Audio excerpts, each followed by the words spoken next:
Welcome ulit mga Repa Pips. Ngayon magpe-paint tayo ng chameleon na effects. So bali, ang unang-unang gagawin natin dyan, syempre dapat magbe-base color muna tayo dito. Pero ang gamit natin dito is meron tayo ditong dark gray mga Repa Pips. Try natin kung pwede ba dito sa ating blue, purple, red na chameleon pigment.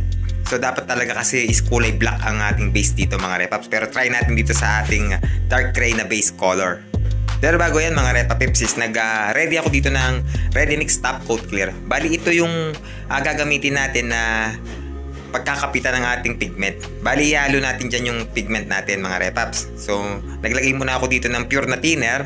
Tapos dito ko ibubuhos tong pigment natin na chameleon para mabilis siyang matunaw o mabilis siyang humalo dun sa ating top coat clear mga Repa Pips.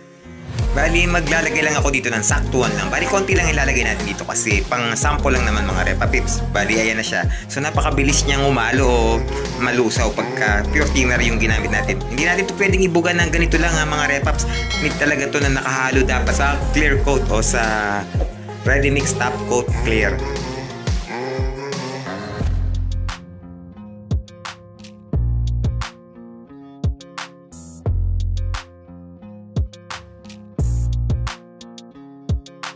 Bali, ganyan lang yung kadali na hihalo mga Repa Pips. Pagkatapos is, kailangan muna natin na mag-base ng dark gray o kulay black sa ating paggagamitan nito o pag-spray nitong ating hinalong chameleon na pigment. So, itong dark gray muna yung gagamitin natin na pang base coat mga Repa Pips.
Bali pagkatapos natin mag-spray ng ating base color na dark gray, isumpisa na natin itong i-paint mga Repa Pips, itong ating chameleon na hinalo sa ating top coat clear.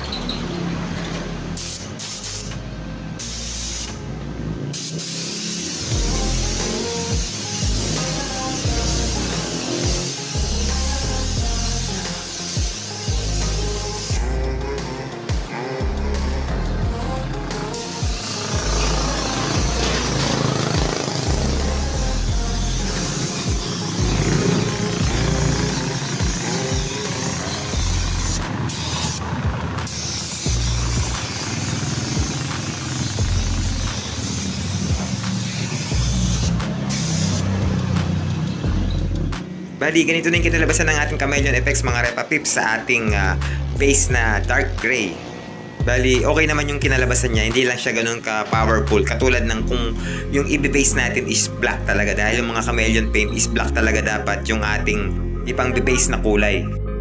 At syempre, hindi naman ako papayag na hindi ipakita sa inyo yung ating base black na kulay. Pagka kulay black yung ginamit natin dito sa chameleon. Tingnan natin yung pinagkaiba mga Repa Pips. Kaya gagawa tayo ng sample ng isang parts pa ng motor para makita lang natin kung anong pinagkaiba ng base black sa dark gray na kulay. Bali, eto na yun mga Repa Pips. Nakakulay black to mga Repa Pips. Dito natin sasampulan yung ating pigment kanina. So, same pigment lang din yung gagamitin natin dito. Para lang makita natin yung pinagkaiba ng dark gray sa kulay pure black.